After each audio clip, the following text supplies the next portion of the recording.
The transport ship docked with a soft hum, and Chloe Bennett pressed her face closer to the window. The research station floated against the black of space like a metal flower, its many arms reaching out in all directions. She had dreamed of coming here since she was a child. Now, at 22 years old, she was finally seeing the Galactic Union's greatest xenobiology facility with her own eyes. "You look like a kid on her birthday," Danny Marsh said from the seat beside her. Chloe smiled, but did not look away from the window. "I've wanted this my whole life, Danny. Can you blame me?" Danny shook his head. He had known Chloe for 3 years now, and her love for alien creatures had never faded. While other students studied for grades, Chloe studied because she truly cared. She spent her nights reading about species from distant worlds. She memorized their behaviors, their sounds, their needs. Danny sometimes thought she understood animals better than she understood people. The other students on the transport were a mix of species. There were tall Thessians with their scaled skin and cold eyes. There were Corvani with their hard shells and clicking mandibles. A few Velith floated near the ceiling, their gas-filled bodies bobbing gently. And scattered among them were the humans, only 6 in total. Humans were still new to the galactic community. Many species did not think much of them. Professor Vethel L. stood at the front of the transport. He was Corvani, his body covered in dark brown plates that reflected the ship's lights. His 4 eyes scanned the students with clear disapproval. "Listen carefully," he said, his voice sharp and clicking. "The station holds many dangerous creatures. You will observe. You will not touch. You will not speak unless spoken to. Am I understood?" The students nodded. Vel L's eyes lingered on the humans. "Some of you come from species with limited experience. Try not to embarrass yourselves." Chloe felt the insult but said nothing. She had heard worse.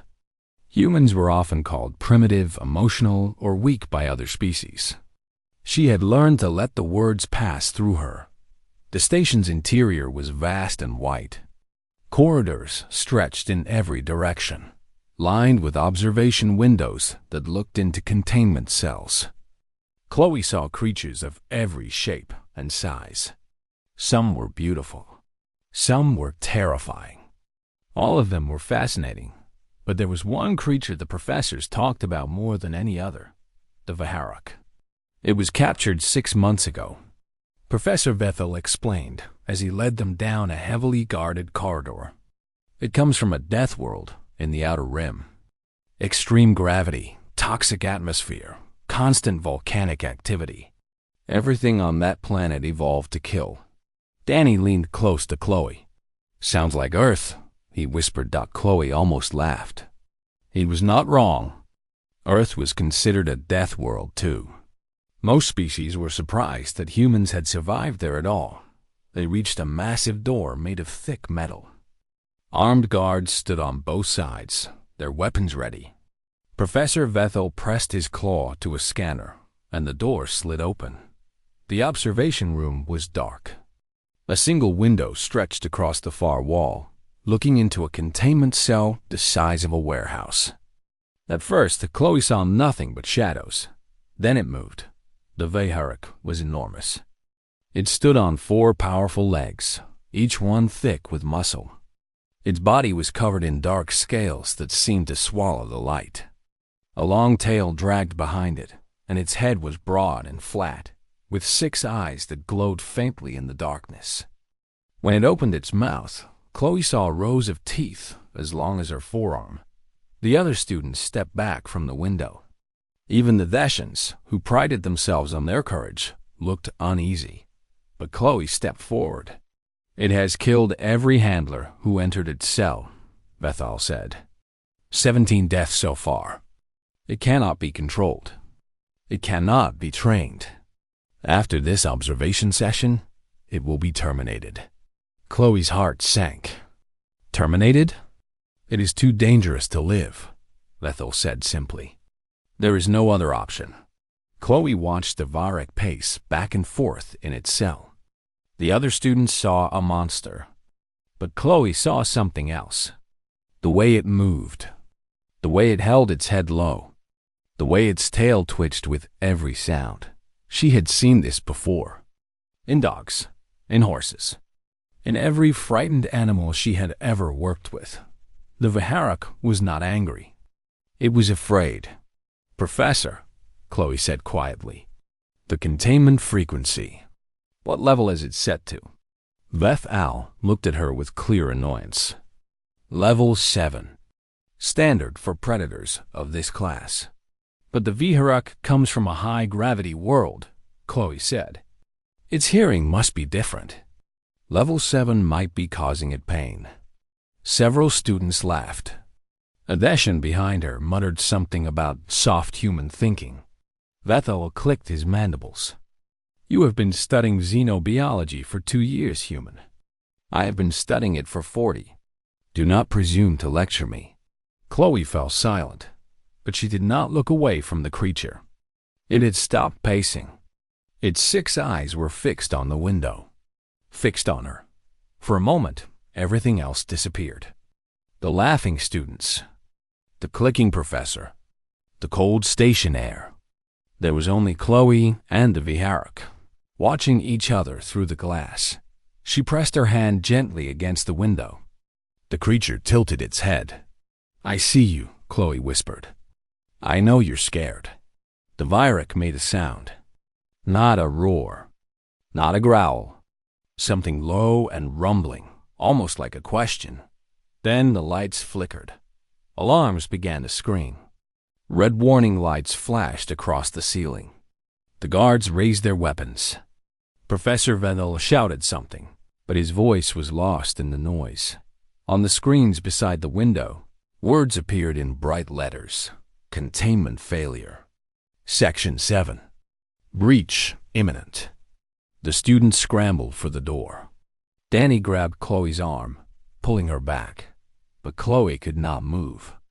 She watched as the containment field around the Viharak began to spark and fade. The creature looked up. Sensing freedom for the first time in months, it threw itself against the weakening barrier. Once, twice, 3 times. The field shattered. The Viharak was free, and in that moment, its 6 glowing eyes found Chloe once more. The station became a place of screams and chaos.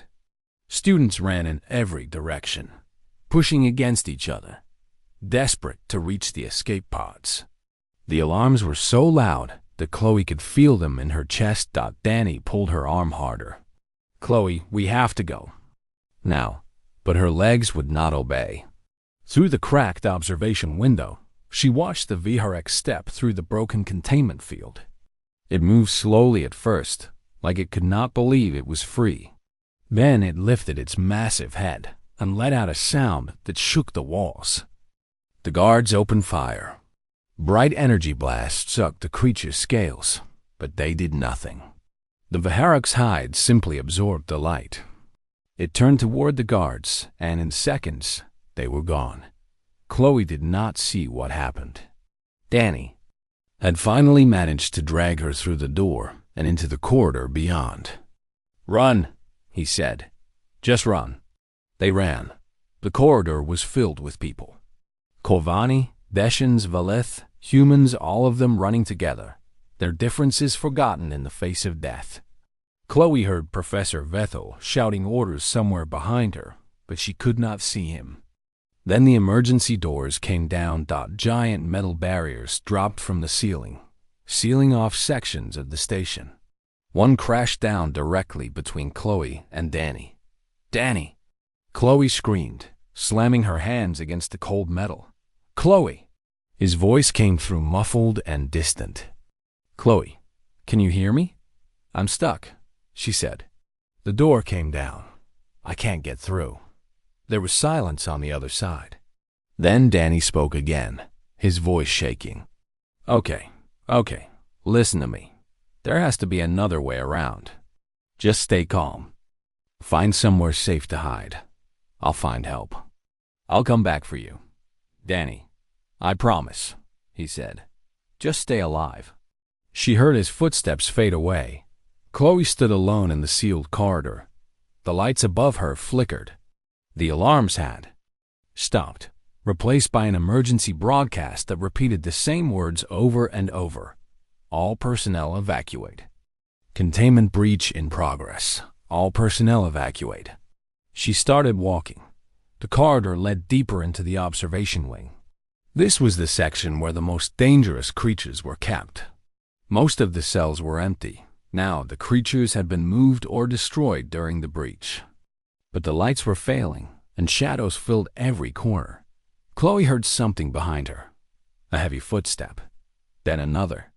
Then the sound of claws clicking against the metal floor. She did not look back.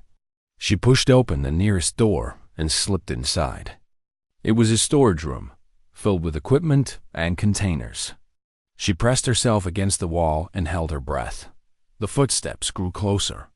Through the small window in the door, Chloe saw the Viharek pass by. It was even larger up close. Its scales scraped against the walls as it walked, and its breath came out in hot clouds of steam. It stopped just outside the storage room. Chloe's heart pounded so hard. She was sure the creature could hear it. The Viharek sniffed the air. Its 6 eyes scanned the corridor. Then, slowly, it turned toward the door. It knew she was there. Chloe wanted to scream. She wanted to run, but something deep inside her said no. Running was what prey did. And if she ran, she would die like prey. She thought about everything she had learned, everything she had read, every animal she had ever worked with back on Earth. Dogs that had been beaten, horses that had been starved, wolves that had been caged. They were all the same. Frightened creatures that attacked because they expected to be hurt. Chloe stepped away from the wall. She moved to the center of the room where the creature could see her clearly. Then she lowered her eyes, relaxed her shoulders, and breathed slowly. The door bent inward as the Viharek pushed against it. The metal groaned but held for a moment longer. Then it broke. The creature stepped inside. It was so close now that Chloe could smell it. A strange scent, like smoke and rain and something wild. Its massive head lowered until its 6 eyes were level with her face. She could feel its breath on her skin. Every part of her wanted to run, but she stayed still. "I'm not going to hurt you," she whispered. "I know you're scared. I know they hurt you, but I'm not like them." The Viharek made that sound again. The low, rumbling question she had heard before. Slowly, very slowly, Chloe raised her hand. She held it out, palm open, letting the creature see that she held no weapon. The Viharek sniffed her hand. Its breath was hot against her fingers. For a long moment, nothing happened. Then it pressed its snout gently against her palm. Chloe let out a breath she did not know she had been holding. Tears ran down her face, but she did not move. She just stood there, her hand against the creature's scales, feeling the slow beat of its heart. "It's okay," she said softly. "You're okay now." The Viharek pulled back and looked at her. Something had changed in its eyes. The fear was still there, but there was something else too. Something like recognition. Then Chloe heard new sounds. Boots on metal. Voices shouting orders. The station security team had found them. She turned and saw armed soldiers filling the corridor outside. Their weapons were raised. All of them pointed at the Viharek. "Don't move," one of them shouted. "Step away from the creature." Chloe started to move, but the Viharek moved faster. It stepped in front of her. Its massive body became a wall between her and the soldiers. It lowered its head and growled not at Chloe, but at the weapons pointed their way. The soldiers hesitated. "It's protecting her," one of them whispered. Chloe stood behind the creature, her hand still resting on its side. She could feel its muscles tense, ready to fight. Ready to die, but not ready to let anyone hurt her. "Please," she said to the soldiers. "Please don't shoot. It's not trying to hurt anyone. It's just scared." The lead soldier stared at her like she had lost her mind. Maybe she had. But as she stood there, sheltered by a monster that the whole galaxy feared, Chloe knew one thing for certain. She would not let them kill it, not without a fight. The standoff lasted for hours. Chloe sat on the cold floor of the storage room, her back against the wall. The Viharak lay beside her, its massive body curled around her like a protective shell. Every time a soldier moved in the corridor, the creature lifted its head and growled. Commander Drylvex arrived within the first hour. He was Vishan, tall and covered in green scales that looked almost black under the emergency lights. His eyes were cold and calculating as he studied the scene through the doorway. "This is impossible," he said. "The Viharak has killed everyone who came near it. Why is the human still alive?" No one had an answer. In the security center, Danny watched everything through the cameras. He had refused to evacuate. He told the officers that his friend was in there, and he was not leaving without her. They had tried to remove him, but he had made such a scene that they eventually let him stay. Now he sat in front of a wall of screens, watching Chloe talk softly to a creature that could crush her with one step. "She knows what she's doing," Danny said to the officers around him. "Humans have been doing this for thousands of years. We tamed wolves. We rode horses. We kept snakes and crocodiles as pets. This is what we do." The Vishan officer beside him shook his head. "Those are stories. Earth creatures are not like a Viharak." "No," Danny agreed. "They're exactly like a Viharak. They were dangerous. They were wild. And humans found a way to make them family." Back in the storage room, Chloe was learning more about the creature with every passing minute. She watched how it reacted to sounds, how it tensed when the lights flickered, how it relaxed when she spoke in soft, steady tones. The Viharak was not a mindless killer. It was intelligent. It understood things. And somewhere deep inside, it had decided that Chloe was not an enemy. "They captured you from your home, didn't they?" Chloe said quietly. She was not sure if the creature understood her words, but she believed it understood her voice. "You had a family, maybe children, and they took you away from them." The Viharak made a soft sound. It was not the rumbling question from before. This was different, sadder, like grief. Chloe felt tears in her eyes again. "I'm so sorry. I'm so sorry they did this to you." She reached out and touched its snout. The creature closed its eyes and leaned into her hand, like a dog seeking comfort from its owner. In that moment, Chloe understood something important. The Viharak was not protecting her because she was useful. It was not protecting her because it wanted something. It was protecting her because it saw something in her that reminded it of what it had lost. She was small. She was gentle. She was not a threat. She was like its children. Outside, Commander Drylvex was losing patience. He turned to his soldiers. "We cannot wait forever. The station's reactor was damaged in the breach. We have maybe 4 hours before it becomes critical. Everyone needs to evacuate." "What about the human?" one of the soldiers asked. Drylvex looked through the doorway at Chloe and the Viharak. "If she will not leave, then she has made her choice. We will seal this section and leave them both." "Sir, with respect," another soldier said. "We cannot leave a Union student to die. Then she should come out. The creature will not let anyone approach. If we try to take her by force, it will attack. More people will die." Drylvex hissed in frustration. "Then what do you suggest?" The soldier had no answer. In the security center, Danny had heard everything through the open channel. He grabbed the communicator from the nearest officer. "Commander Drylvex, this is Danny Marsh, human student. I know Chloe. Let me talk to her." There was a long pause. Then the commander's cold voice came through. "What makes you think you can help?" "Because I know her," Danny said. "And I know humans. We don't abandon our own. If you try to seal her in, she will die." But if you give her a chance to bring the creature out safely, she might save everyone. The creature cannot be saved. It will be terminated." "Then lie to her?" Danny said. His voice was desperate now. "Tell her whatever she needs to hear. Just get her out of there alive. Once she's safe, you can do whatever you want with the Viharak." Silence. Then Dralvex spoke again. "Very well. Bring the human a communicator. Let her speak with her friend." Minutes later, a soldier approached the storage room with his hands raised. The Viharak growled, but Chloe touched its side and whispered calming words. The soldier set the communicator on the ground and backed away. Chloe picked it up. "Danny?" "Chloe, thank God." His voice was shaking with relief. "Are you hurt?"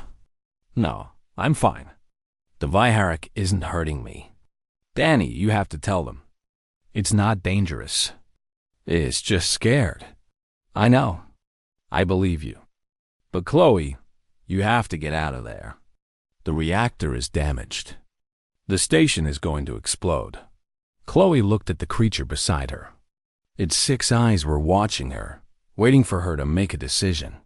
"I won't leave without it," she said. "If I walk out of here, they'll kill it. I can't let that happen." "Chloe, no, Danny, listen to me. This creature was stolen from its family. It was tortured in that cell. Everyone who came near it wanted to hurt it or study it or kill it. But when it found me, it chose to protect me instead. Do you understand what that means?" Danny was silent. "It means there's good in it," Chloe said. "It means it deserves to live. And I'm not leaving until someone promises me that it will." In the security center, everyone had heard her words. The officers looked at each other. The Veshan, who had doubted humans before, said nothing. Danny closed his eyes. He knew Chloe. He knew she meant every word.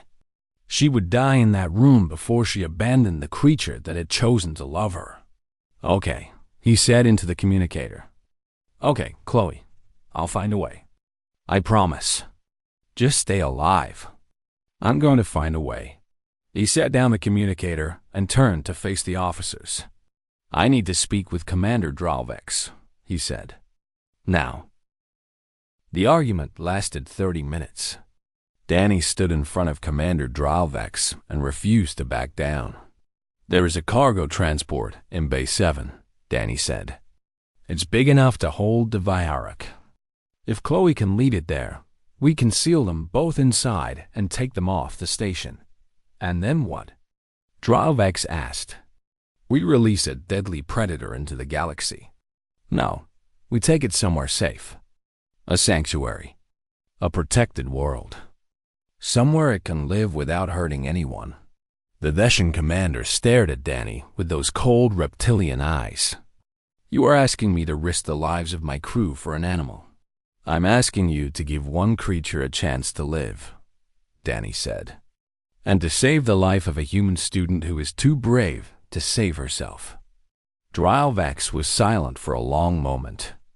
Then he turned to his officers. "Clear a path to Bay 7. Disable all security drones between here and there. And get me a pilot who's willing to fly a ship with that thing inside." Danny let out a breath of relief. "Thank you." "Do not thank me yet," Dralvex said. "If the creature attacks anyone during the evacuation, I will give the kill order myself." Danny nodded and grabbed the communicator. "Chloe, can you hear me?" Her voice came back, tired but strong. "I'm here. We have a plan. There's a cargo transport in Bay 7. It's big enough for the Viharak. If you can lead it there, we can get you both off the station."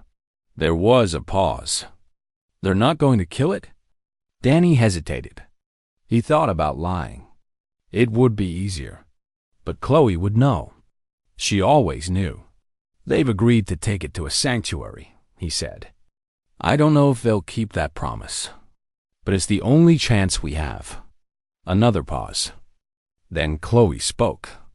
"Okay, I'll do it. Tell them to clear the path. And Danny, thank you. Just stay safe." I'll meet you at the bay. Chloe set down the communicator and looked at the Varrock. The creature had been watching her the entire time, its 6 eyes following every movement. We're going to leave now, she said softly. I need you to follow me. Can you do that? The Varrock tilted its head. Then it slowly rose to its feet. Chloe stood up and walked to the door. The soldiers in the corridor had pulled back, leaving the path clear. She took a deep breath and stepped out. The Varrock followed. They walked through the damaged station together.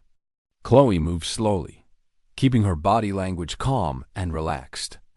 The creature stayed close behind her, its massive head just above her shoulder. She could feel its breath on her hair. The emergency lights cast everything in red. The walls were cracked.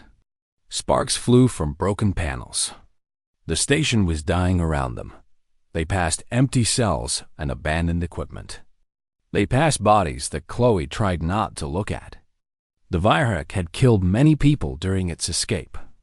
She could not forget that. But she also could not blame a frightened animal for fighting back against those who had hurt it. Halfway to the cargo bay, they found Professor V. Eat Shake single quotes A.L. He was trapped under a fallen beam, his shell cracked in several places. His 4 eyes were wide with pain and fear. When he saw the Varrock, he began to scream. The creature stopped. Its body went rigid. A deep growl built in its throat. Chloe stepped between them. No, stop. The Varrock looked at her, then back at Vethal. The professor was Corvani, the same species that had operated the containment equipment, the same species that had caused it so much pain. I know, Chloe said quietly. I know what they did to you. But he's helpless now. He can't hurt you anymore. The creature did not move. Its eyes were fixed on the professor with something that looked like hatred. Chloe reached up and touched its face. Please, this isn't who you are. You protected me because you're good, because you have kindness inside you. Show me that kindness now. The Varrock's growl faded. It looked down at Chloe, and something in its eyes softened. Slowly, it stepped back. Chloe turned to Vethal. We need to move this beam. Can you help me? The professor stared at her in disbelief. You would help me? After everything I said? Yes, Chloe said simply. Now help me. Together, they managed to shift the beam just enough for Vethal to pull himself free. He collapsed against the wall, breathing hard. His legs were injured, but he could still walk. Thank you, he said. His voice was different now, smaller. I was wrong about you, about your species. I see that now. You can apologize later, Chloe said. Right now, we need to move. The 3 of them continued toward the cargo bay. Vethal limped behind, watching the Varrock with a mixture of fear and wonder. The creature that had killed a dozen soldiers had just spared him, because a human girl had asked it to. They reached Base 7 just as the station began to shake. The reactor was failing. They had minutes at most. Danny was waiting at the entrance. When he saw Chloe, he ran forward and pulled her into a hug. You're insane, he said. You're completely insane. I know, she said. But we made it. The cargo transport sat in the center of the bay, its doors open. A pilot was already inside, his hands shaking on the controls. He had volunteered for this mission, though he looked like he regretted it now. Chloe walked toward the ship. The Varrock followed, but at the entrance, it stopped. It looked at the dark interior of the cargo hold and made a sound of distress. It remembered being captured. It remembered the last ship that had taken it away from its home. Chloe understood. She stepped inside first and sat down on the floor of the hold. Then she looked back at the creature and held out her hand. It's okay, she said. I'll be right here with you. I won't leave you alone. The Varrock hesitated. The station shook again. Alarm screamed. Then, slowly, the creature stepped inside. the doors closed behind it. The engines roared to life. And as the transport shot away from the station, Chloe watched through a small window as the research facility exploded in a ball of fire behind them. She turned back to the Viharak. It had curled up in the corner of the hold, its eyes closed. She moved closer and sat beside it, resting her hand on its scales. "We made it," she whispered. "You're free now." The creature opened its eyes and looked at her. Then it rested its great head against her lap and let out a long, slow breath. For the first time since its capture, the Viharak was at peace. 3 months had passed since the station's destruction. The story had spread across the galaxy like fire. Video footage from the security cameras had been released, and billions of beings had watched a human girl calm a monster that had killed dozens. They had seen the Viharak step in front of her, protecting her from weapons. They had seen it follow her through burning corridors, trusting her with its life. The Galactic Union did not know what to do. A tribunal was called. On the central world of Desha Prime, representatives from hundreds of species gathered in a great hall to decide the fate of the Viharak and the human who had bonded with it. Chloe stood at the center of the room, feeling very small. The seats rose up around her in circles, filled with faces she did not recognize. Kolvani, Deshans, Veleth, and dozens of others she had never seen before. All of them watching. All of them judging. Danny sat in the human section with the other students who had survived. He gave Chloe a small wave. She managed a weak smile in return. The head judge was an ancient Kolvani named Sylveth. Her shell was gray with age, and her voice cracked when she spoke. "Chloe Bennett of Earth," she said, "you stand before this tribunal to answer for your actions aboard Research Station 7. You refused evacuation orders. You endangered rescue teams. And you demanded protection for a creature classified as a galactic threat." Chloe took a deep breath. "Yes. Do you deny these charges?" "No. I did all of those things. And I would do them again." A murmur ran through the hall. Several Deshans hissed in disapproval. Sylveth raised a claw for silence. "Explain yourself." Chloe looked around the room. So many eyes. So many species who thought humans were weak, emotional, and foolish. Maybe they were right. But she had something to say, and she was going to say it. "The Viharak was captured from its home world 6 months ago," she said. "It was taken from its family. It was put in a cage and tortured with frequencies that caused it constant pain. Everyone who came near it wanted to hurt it, study it, or kill it. Is it any wonder that it fought back?" She paused. "I didn't do anything special. I just stopped being a threat. I showed it that I wasn't going to hurt it. And when it realized that, it showed me what it really was. Not a monster. Not a killer. Just a frightened parent, desperate to survive." The hall was silent. "Humans have been doing this for thousands of years," Chloe continued. "We found wolves in the wild and made them our partners. We took wild horses and taught them to trust us. We've built relationships with creatures that could easily kill us, not through dominance, but through understanding." She looked directly at Judge Sylveth. "The Viharak protected me because it recognized something in me. Kindness, patience, maybe even love. And I believe that if we treat it with those same things, it will never hurt anyone again." The murmur returned, louder this time. Species that had feared humans for their wars and their violence were now hearing something different. They were hearing about a species that made friends with monsters. Then someone stood up in the audience. It was Professor Vethal. His shell was still cracked from his injuries, and he walked with a limp. But his voice was strong as he addressed the tribunal. "I wish to speak," he said. Judge Sylveth nodded. "You may proceed." Vethal moved to the center of the room, standing beside Chloe.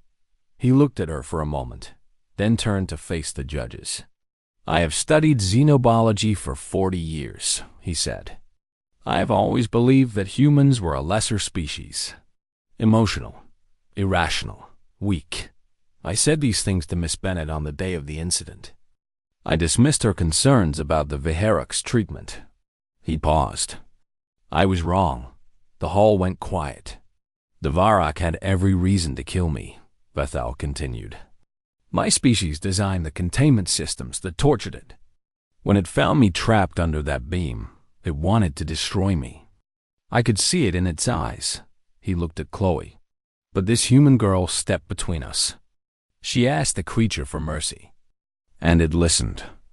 A beast that had killed 17 trained soldiers listened to a student with no weapons and no training, simply because she asked. He turned back to the judges. I do not understand humans. I do not know how they do what they do, but I have seen it with my own eyes. They have a gift that no other species possesses. They can reach the hearts of creatures that should be unreachable. And for that, they deserve our respect. He bowed his head. I recommend that the Viharok be given sanctuary, and that Miss Bennet be allowed to continue her work with it. The tribunal deliberated for 3 hours. When they returned, Judge Sylveth read the verdict. The Viharok will not be terminated. It will be relocated to a protected sanctuary on the world of Vareth 7. Chloe Bennet is offered the position of primary caretaker and researcher. Should she choose to accept? Chloe felt tears running down her face. I accept. 2 weeks later, she stood on a green hillside under an orange sky. Vareth 7 was a wild and beautiful world, filled with forests and rivers and open plains. It was as close to the Viharok's home as they could find. The creature stood beside her, breathing in the fresh air. For the first time since its capture, it was outside. Really outside. Not in a cage. Not in a ship. Just standing on solid ground under an open sky. Then, Chloe saw something moving in the trees. 2 smaller shapes emerged from the shadows. They were young Viharoks, barely larger than horses. The research team had found them on the creature's home world and brought them here as part of the sanctuary, programmed its children. The Viharok let out a sound that Chloe had never heard before. It was not a growl or a question. It was something like a song, a call of joy and relief and love. The young ones ran forward. They circled their parent, making small sounds of happiness. The family was together again. Then the Viharok turned to Chloe. It nudged her gently with its snout, then nudged its children toward her. The young ones approached cautiously. They sniffed her hands. They tilted their heads at her strange, small shape. Then one of them pressed its nose against her palm, just like its parent had done months ago. Chloe knelt down and wrapped her arms around it. Behind her, a Corvani scientist was recording everything. He would write in his report later. The humans call it taming. But I have seen it now. It is not dominance. It is not control. It is something we do not have a word for. The beast chose her. And perhaps that is what makes humans so remarkable. Not that they conquer monsters, but that monsters learn to love them. Chloe smiled as the young Viharok nuzzled her shoulder. Across the galaxy, species who had feared humanity for their strength and their stubbornness finally understood the deeper truth. Humans did not survive by being the strongest. They survived by making the strongest their family. And on a quiet hillside on a distant world, a girl and her monsters watched the sun set together.